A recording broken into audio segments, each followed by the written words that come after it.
सीधे सवाल, पेरियार के 15 सवाल हमने जंतर मंतर दिल्ली से दोहरा दिया, हमारे खिलाफ एफआईआर कर दी।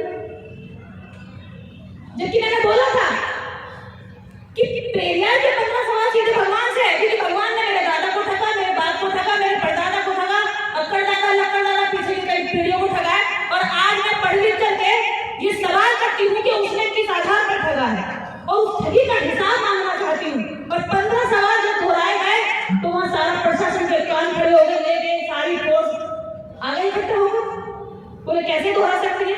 हमने कहा जब फोर्स अरेस्ट करने आई, सवाल सीधे भगवान से हो रहे, ईश्वर से हो रहे, मेरे और ईश्वर के बीच में अगर कोई तीसरा व्यक्ति आया तो जितने भी देश के अंदर रेप होते हैं, भगवान के नाम पर धोखे होते हैं, घड़ी होती है, फ्रॉड होता है, जो मेरे पुरखों के साथ फ्रॉड हुआ है, उसका हिसाब वही देगा जो मुझे अरेस्ट करने आएगा। अगर दम है तो आइए अरेस्ट करिए मुझे, वरना आगे से हटिए, बातचीत ईश्वर से हो रही है, पीछे हटना पड़ा। जुबान में हमारी ताकत होनी चाहिए, हमारे शब्दों में ताकत होनी चाहिए, हमारा इतिहास खोखला नहीं है। उनके पास कोई विचार नहीं है, लेकिन उनके विजन बहुत बड़ा। विजन क्या है? उन्हें सत्ता में बने रहना, चाहे उनको लूट के, छल से, कपट से, धोखे से, चाहे जैसे भी। हमारे पास विचार है, लेकिन हमारे पास विजन नहीं है। हमारे पास विचार का प्रचार प्रसार नहीं है, उनके पास प्रचार प्रसार है। हजारों लोग निकले हुए हैं, शनिदान वाला अलग है, दिन भर में कितने साधु आके इर्द गिर्द घूमते हैं, अनेकों साधु हैं, संत हैं, कथावाचक हैं। अब तो ये हालत पूरी हो गई है उनकी कि उनके अधिकारियों को रिटायर्ड होकर के कथावाचक बनना पड़ रहा है। बिहार में डीजीपी कथावाचक बन गया बीआरएस लेकर, और कथा में जानते क्या कह रहा है? ये मैं नहीं कह रही हूँ, उसकी वीडियो है। वो कह रहा है कि ब्राह्मण के प्रकोप से यानी गुस्से से बचना चाहिए, उसको क्रोध नहीं दिलाना चाहिए। अगर उसको क्रोध आया तो आपका सर्वनाश हो जाएगा। बाबा साहेब डॉक्टर अंबेडकर ने इस देश के अंदर संविधान लिख के सारे ब्राह्मणों को क्रोध दिलाया, क्योंकि उनमें योग्यता नहीं थी। तो बाबा साहब को तो कुछ बिगड़ा नहीं, और उल्टा उसके बाद में बाबा साहब डॉक्टर अंबेडकर की शादी अब ब्राह्मणी से हो गई। ये जो प्रकोप था ये उसका फल था, समझ में नहीं आया। तो आपको डराया जाएगा कि ब्राह्मण को नाराज मत करो। इस देश के अंदर कोई देवता, कोई भगवान हमारी किस्मत के अंदर हमारे भला लिखकर नहीं गया है। अगर लिखकर गया हो तो एक नाम बताइएगा, हम भी उसके मंदिर में जाके माथा टेकने को तैयार है। इस देश का सबसे बड़ा मंदिर न्यायालय है, जहां पर झूठे मक्कार और वो लोग बैठे हैं जिनके चरित्र में न्याय नहीं है, जिनको 1919 में ब्रिटिश गवर्नमेंट ने बैन कर दिया था कि ये न्यायालय में इनकी नियुक्तियां नहीं होनी चाहिए, क्योंकि इनके चरित्र में न्याय नहीं होता। और आज वो लोग इस देश के सारे जुडिशरी सिस्टम पर हावी हैं। इस देश की सबसे बड़ी पंचायत संसद, जिस संसद पर वो कब्जा करने के लिए बाबा साहब डॉक्टर अम्बेडकर हमसे क्या कर रहे थे कि जाओ, इस तरह से उनकी उंगली का इशारा कि जाओ संसद पर जाकर कब्जा कर लो, ये छोड़ दो मंदिर, ये छोड़ दो दारू के ठेके, ये छोड़ दो आपसी झगड़ा, ये छोड़ दो मठों में जाना, ये छोड़ दो सारे पाखंड और ढोंग, और जाकर कब्जा करो संसद पर, तुम्हारे सारे दुखों का अंत हो जाएगा। इस बात को हमारे दुश्मनों ने पहचान लिया, लेकिन हमारे समाज में नहीं पहचाना। बाबा साहब डॉक्टर अम्बेडकर हम समय पर एक चीज और महसूस करते थे, एक बात सत्य है चुके हैं। लखनऊ के एक सम्मेलन में जब वो गए तो वहां चर्चा हो रही थी, तो उन्होंने यही बात कही थी कि मैं अब धार्मिक आंदोलन चलाऊंगा, क्योंकि समाज में अगर परिवर्तन चाहिए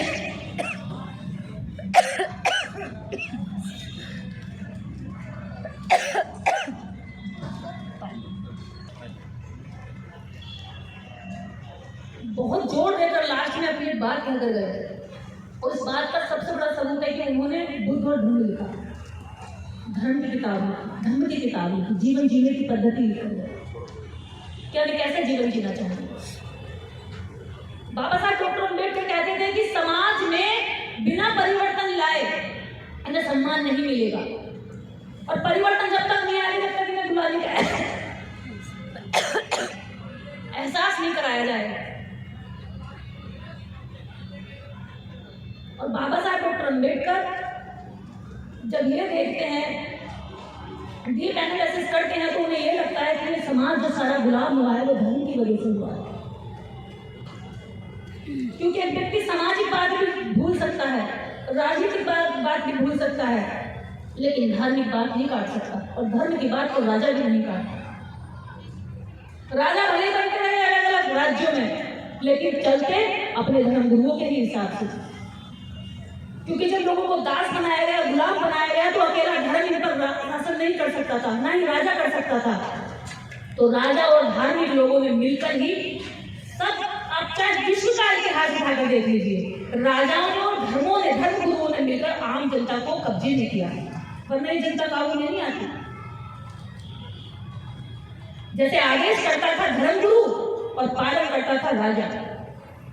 धर्मगुरु ने आदेश करा कि शूद्रों को शिक्षा से वंचित रखना चाहिए, अगर ये पढ़े लिखे तो इनका सर कलम कर देना चाहिए। और उसका पालन किया संभूत ऋषि ने, उसका पालन राम ने किया और राजा राम ने किया।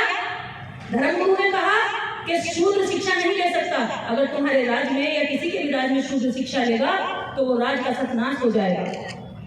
धर्मगुरु ने ये फरमान सुनाया और ये कानून बनाया, और इस कानून का पालन राजा राम ने करके संभूत ऋषि का वध कर दिया।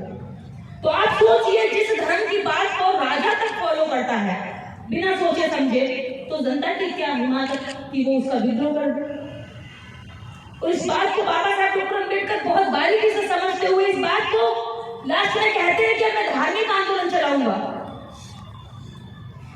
यही बात बाबा साहब की सबसे ज्यादा खतरनाक थी, क्योंकि उन लोगों को लग रहा था कि डॉक्टर अम्बेडकर हमारी जड़ पे काट कर रहा है। डॉक्टर अम्बेडकर का धर्म छीनेगा तो हम तो मर ही जाएंगे। अगर धर्म खिसक गया, धर्म से ये लोग खिसक गए, जिन लोगों को जबरदस्ती गांधी के जरिए दबा के रखा गया, क्योंकि ये लोग पूना पैक्ट के हस्ताक्षर से पहले ही इस धर्म से अलग हो रहे थे। कम्युनल अवार्ड की मांग करते हुए बाबा साहब ने कह दिया कि हिंदू नहीं है, इनको अलग से सेपरेट इलेक्टोरेट का अधिकार दिया जाए। और ब्रिटिश गवर्नमेंट इस पर लगभग सहमत हो चुकी थी। लेकिन गांधी, बूढ़ा गांधी 21 दिन तक भूख हड़ताल पर बैठा रहा। और जब बूढ़ा गांधी 21 दिन तक हड़ताल पर बैठा रहा, तो बाबा साहब डॉक्टर अम्बेडकर को इतना परेशान किया गया कि डॉक्टर अम्बेडकर, यदि गांधी को कुछ हुआ तो हम तुम्हें छोड़ेंगे नहीं। और तो और यहाँ तक कहा गया कि तुम्हारे लोगों की बस्तियां फूंक देंगे, झोपड़ियां, झुग्गियों में बच्चों को फूंक देंगे, औरतों के बलात्कार किए जाएंगे। बाबा साहब को अपनी चिंता नहीं थी, तब भी हमारी चिंता कर रहे थे। और बाबा साहब डॉक्टर अम्बेडकर ने 21वें दिन ले जाकर के संतरे का जूस गांधी को पिलाया। तब भी उनकी आंखों में आंसू थे। उन्होंने कहा कि ये मेरी खुशी के साथ शामिल नहीं है, ये मुझसे जबरदस्ती करवाया जा रहा है।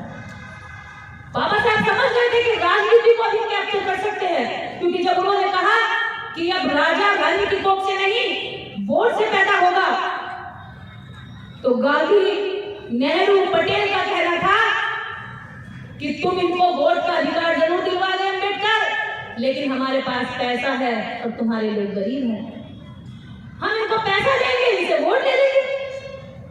और आज वही हो रहा है। इलेक्शन इतना महंगा कर दिया कि एक आदर्श व्यक्ति, सैद्धांतिक व्यक्ति अगर चुनाव लड़ना चाहे तो वो जीत नहीं सकता, क्योंकि जनता के पेट पे लालच चिपका हुआ।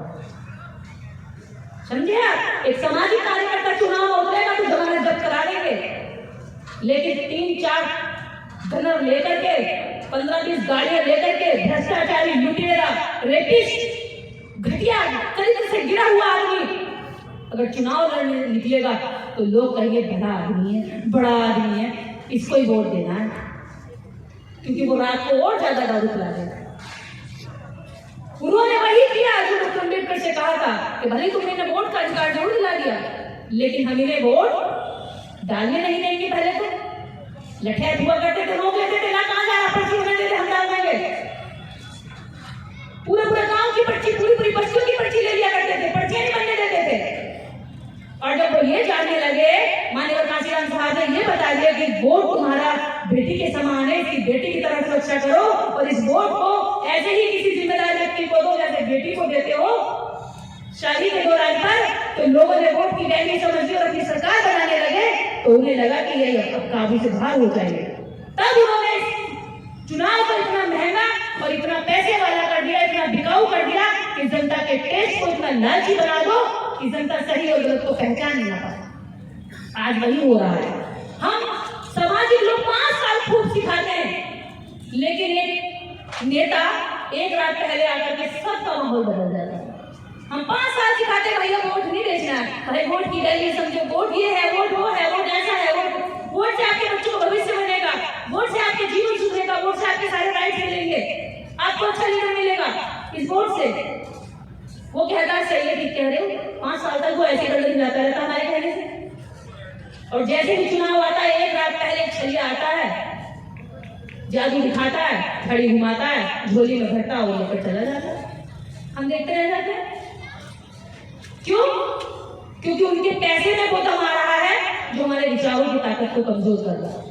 हमें हमारे समाज को लगातार जागरूक करना पड़ेगा। हमें सामाजिक मुहिम को मजबूत करने के लिए साथ में धार्मिक मुहिम लेके चलनी पड़ेगी। जब तक हम हिंदू हैं तब तक हमारा शोषण होता रहेगा। हम नहीं रोक सकते। खेतों में हमारी बहन बेटियों के साथ होगा, सड़कों पे होगा, घरों में होगा, काम करने किसी के घर में जाएंगे तो उसके अंदर होगा। वो बोल नहीं सकती क्योंकि थाने में आपके लोग नहीं है। न्याय मांगने न्याय ले जाओगे तो न्याय नहीं मिलेगा, मिलेगी तो सिर्फ तारीफ। तो क्या होगा आपका? अगर आपके पक्ष में कानून बनाने के लिए बात करें संसद की, पार्लियामेंट की, राज्यसभा की, तो वहां आपके लोग नहीं है। जो आपके लोग आपके रिजर्वेशन से चुनकर गए हैं वो सिर्फ नेता बने हैं। किसके? पार्टियों के। आपके लीडर नहीं है वो। अगर आपके होते तो आपकी बात करते, आपकी तकलीफों में शामिल होते।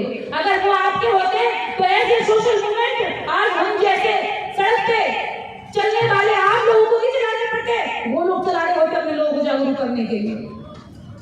और उनकी इज्जत भी हो रही होती क्योंकि वो जाते हैं सिर्फ इसलिए कि उनको एक कुर्सी मिल जाए, उनको वहां चुटकुले करने के लिए संसद मिल जाए, उनको आजीवन तक पेंशन मिल जाए, उनको कैंटीन का 1 रुपए की थाली का खाना मिल जाए, उनके बच्चों को, उनके बेटियों को जीवन भर के लिए मौज मस्ती का जीवन मिल जाए और इतना सारा धन मिल जाए कि आने वाली 2-3 पीढ़ियां मजे से जिंदगी जी सके। बाकी समाज की कोई मतलब नहीं। ऐसे नेताओं से सवाल करो कि जब ये महिला रिजर्वेशन की बात संसद में चलेगी तो तुम कहां सो रहे थे? तब तुमने अपने समाज की महिलाओं की बात क्यों नहीं करी? इस बात पे मैं एक महिला की तारीफ करूंगी जिसने राम मंदिर बनवाने में अपना पूरा जोर लगा दिया, उमा भारती। उमा भारती ने इस पर खूब बोला है। उमा भारती ने कहा है कि ये महिला रिजर्वेशन जो है ये केवल सवर्ण महिलाओं के लिए है, ओबीसी की महिलाओं के लिए नहीं है। और मैं तारीफ करूंगी उस महिला की, उसने अपना जो है राज्य ही खो दिया। उसके बाद में पार्टी ने उसकी वैल्यू खत्म कर दी है क्योंकि जो बोलेगा वो खोएगा, जो चुप रहेगा वो पाएगा। उन्होंने अपनी पार्टी में ये एजेंडा सेट कर रखा। नेताओं को पता है कितना बोलना, कितना नहीं बोलना। और एक राजनीतिक, आपको मेरे शब्दों से कुछ आहत भी हो सकते हैं। आप मेरे शब्दों से मनुवादी आहत भी होते हैं, अपने लोग भी हो जाते हैं। क्योंकि मुझे कहीं से टिकट लेकर के चुनाव नहीं लड़ना जो मैं इतनी बात बोलूं जितनी आपको खुश कर सके। मैं हर वो बात बोलूंगी जो समाज के लिए जरूरी है, जो समाज में सुधार के लिए जरूरी है। दवाई दी जाती है तो सारी गोलियां मीठी नहीं होती, कड़वी भी होती है। मुझे आपको खुश नहीं करना है, मुझे आपको सुखी करना है। और सुखी करने के लिए जिस तरह मां मारती पीटती भी है और डांटती भी है, उसी तरह एक सामाजिक कार्यकर्ता की जिम्मेदारी बनती है कि वो मुंह देखकर नेता की चापलूसी ना करे और अपने समाज को गुमराह ना करे। मां को अपने बच्चे से लालच नहीं होता है। बाबा साहब डॉक्टर अम्बेडकर ने गांधी को यही बात कही थी जब ये बात चल रही थी कि डॉक्टर अम्बेडकर तुम कैसे दलितों के मसीहा और नेता हो सकते हो, तुम तो सूट और बूट पहन के रहते हो। दलितों के मसीहा तो गांधी है। गांधी लुकी में रहते हैं, नंगे रहते हैं, फटीचर लोगों को लेकर के फटीचर रहते हैं। बाबा साहब डॉक्टर अम्बेडकर ने कहा कि गांधी दलितों की नर्स हो सकते हैं, गांधी दलितों की दाई हो सकते हैं जो बच्चा पैदा करती है, अपनी फीस लेती और चली जाती है। लेकिन दलितों की मां तो डॉक्टर अम्बेडकर ही है जो पैदा होने से जवानी तक ध्यान रखती है, जो हमेशा के लिए उन्हें प्यार करती है, उनकी केयर करती है, उनके जीवन में अच्छा समझती है और सोचती है। तो वैसे ही आज गांधी के जो सोच वाले लोग हैं वो कभी कांग्रेस के रूप में आ जाएंगे, कभी बीजेपी के रूप में आ जाएंगे, कभी आप के रूप में आ जाएंगे, कभी अन्य के रूप में आ जाएंगे। लेकिन वो कभी आपका भला करने के लिए डॉक्टर अम्बेडकर की तरह माँ के रूप में नहीं आए।